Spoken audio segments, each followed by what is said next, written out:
And I'll ask you, Jess, how does the cross reveal that God is both just and merciful? The cross of Jesus, where salvation happened, how does that reveal to us that God is just and merciful? I think on one part, the Bible says in the book of Romans chapter 6 verse 23 that the wages of sin is death. And sin is defined as the transgression of the law. That it means that if we break the law of God, then the law will require the death of the sinner. Exactly. And on the cross, we see one who is perfect and one who has committed no sin being put to death.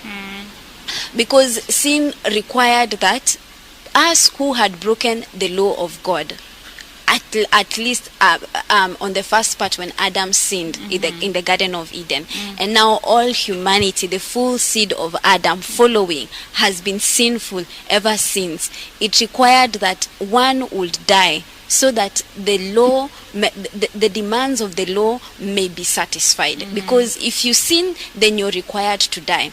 But on the cross we see something different happening. Not the person who has sinned dying, but another one taking the part of the sinner and dying on behalf of that sinner. And that's when, again, Christ agreeing with the Father, the creator of the universe himself, God himself, takes the part of the sinner and comes to die on the cross. And that is where we see, as an author writes and says that justice and mercy kisses at the cross. That the demands of the law are met, and mercy is still given to the sinner. The demands of the law that one must die, but mercy being given that the one who dies on that cross is not the one who sinned.